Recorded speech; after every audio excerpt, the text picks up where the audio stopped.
Il existe un monde dans lequel tout n'est que croyance, leurre et tromperie. Un monde dans lequel la maîtrise de soi est une notion absolue inatteignable. Un monde dans lequel vos perceptions intuitives du quotidien sont en permanence erronées.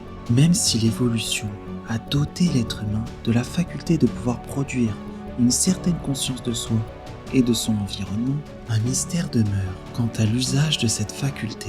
Contrairement à ce que l'on pense intuitivement, la conscience et le pouvoir que l'on croit avoir sur soi est quelque chose de très fragile et d'incertain. Chaque jour, si on ne fait pas attention à soi, on ne garde pas une rigueur par rapport à soi, et bien sans se rendre compte, on peut se laisser tromper par son cerveau.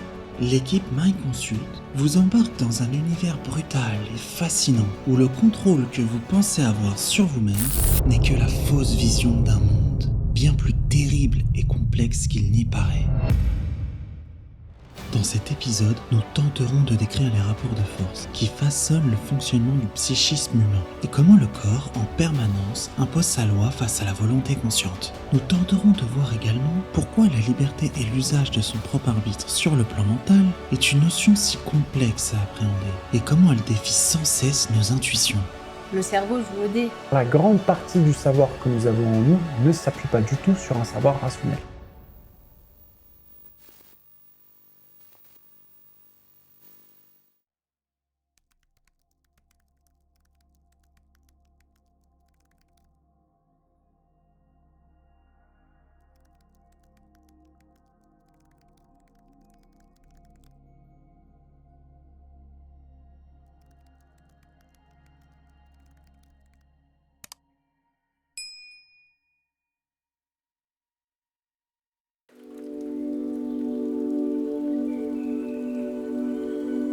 Sommes-nous réellement maîtres de nous-mêmes ?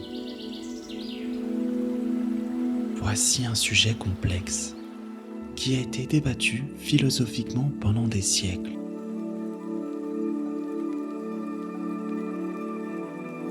On pense, par exemple, immédiatement aux stoïciens de l'Antiquité, pour lesquels la sagesse et la rationalité représentaient le moyen de contrôler ses émotions, afin de prendre des décisions éclairées.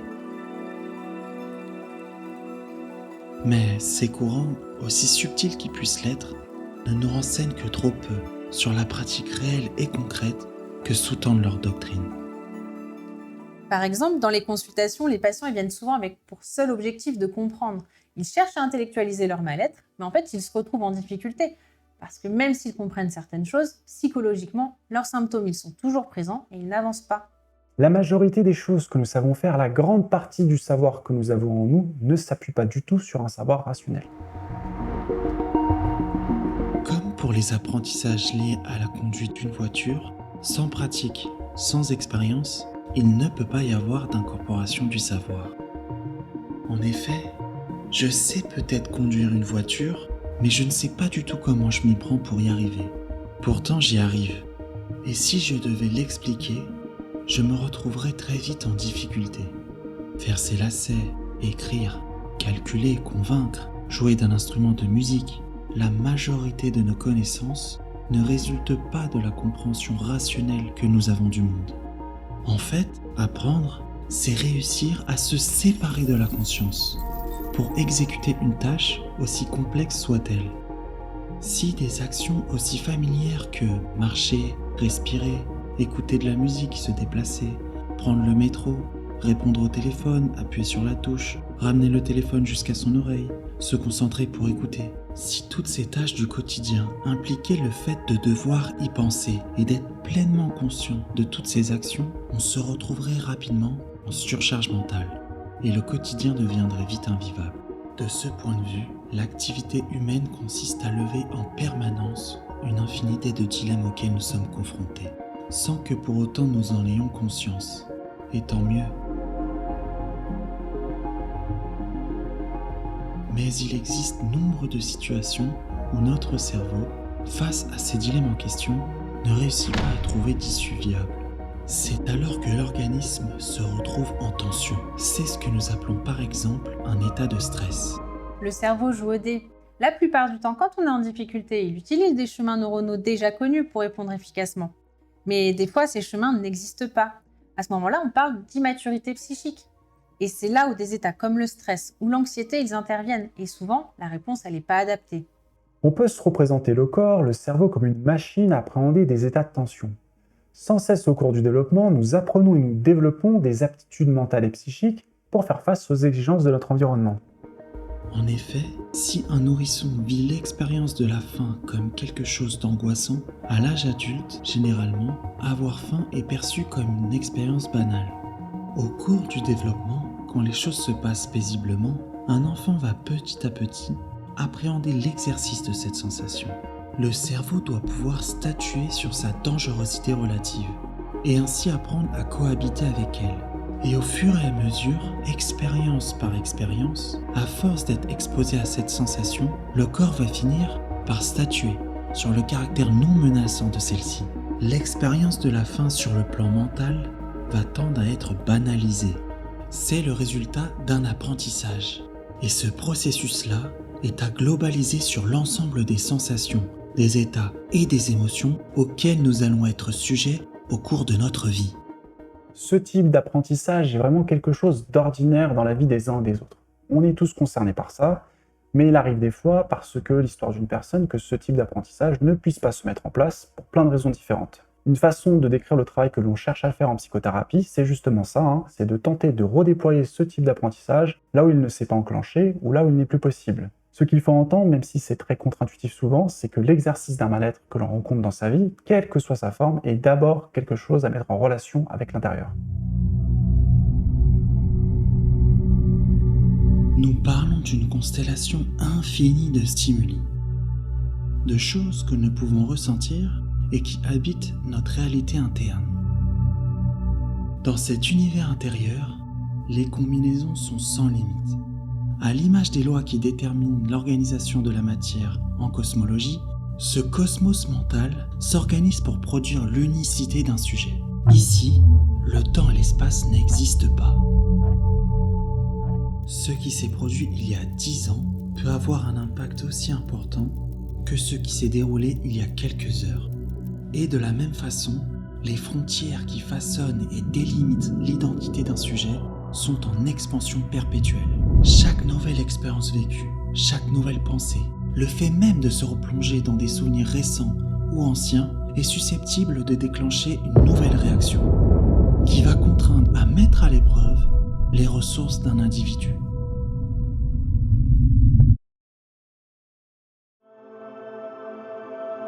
Même si le psychisme humain n'est pas un objet physique, imaginez-vous que nous pourrions plonger dedans.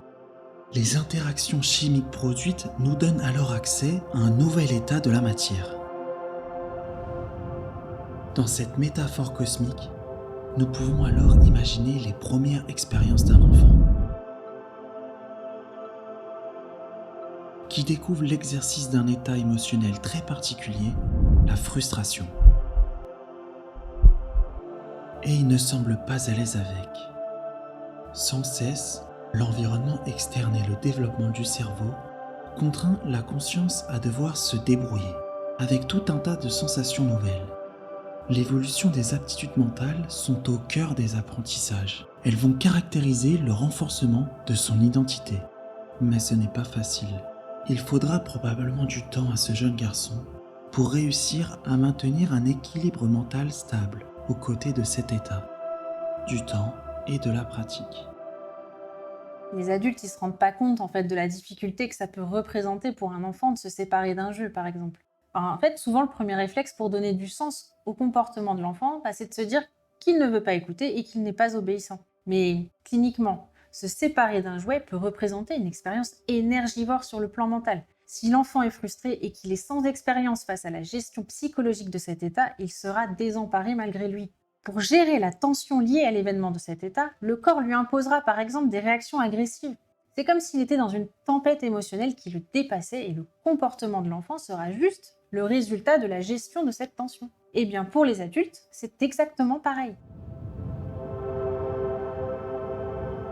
Continuons ce voyage dans les confins de notre métaphore cosmique, pour cette fois-ci poser le regard sur le monde intérieur d'un jeune adulte. À cet endroit, La violence de ce cataclysme psychique génère une tension telle qu'elle surcharge littéralement les ressources mentales d'un individu. Difficile d'identifier clairement les affects qui sont en jeu. Un sentiment de vide, une tristesse profonde, la peur de l'abandon. En tout cas, les réactions pour rejeter ces émotions hors du champ de la conscience sont tellement violentes qu'elles contraignent la mise en silence de l'identité. Seul compte la gestion de cette tension.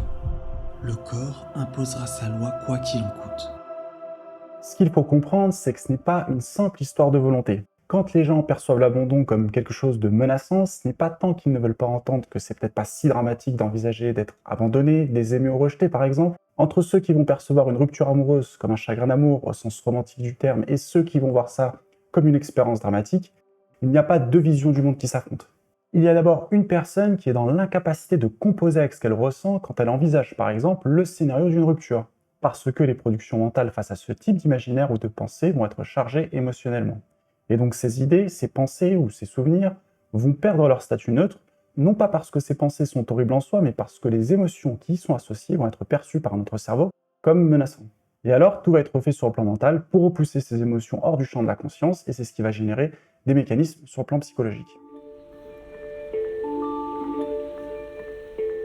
Face à l'idée d'être abandonné ou de perdre quelqu'un que nous aimons, sommes-nous tous égaux?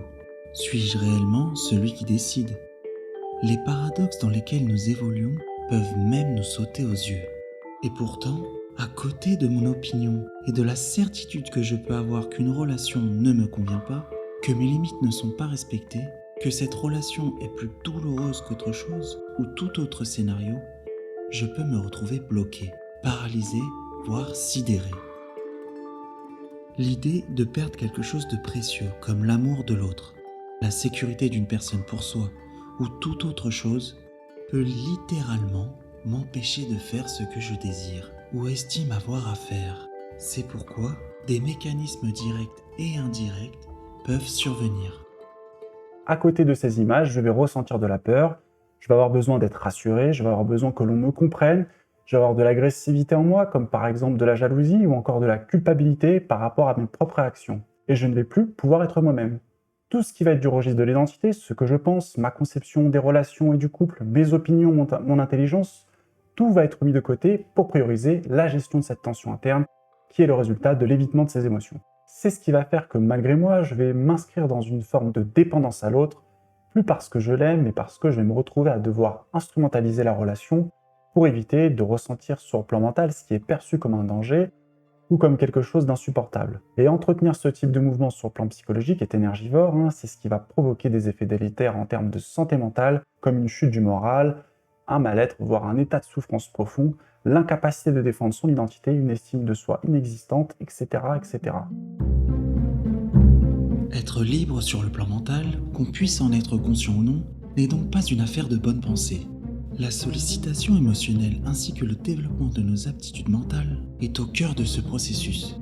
Parmi toutes les croyances qui nous accaparent et qui nous poussent à nous croire être le maître des lieux de notre monde interne, les hypothèses que nous soulevons dans cet épisode nous invitent à l'humilité. Les quelques exemples que nous avons exploités ne représentent que la partie émergée de l'iceberg. Ces processus internes sont omniprésents et concernent l'ensemble des instants que nous traversons. Rien ne peut nous en préserver, ni la recherche du surcontrôle, ni les tentatives pour fuir cette réalité, ni même le refuge du sommeil. Mais cette mise en garde ne signifie pas pour autant que la conscience se retrouve démunie.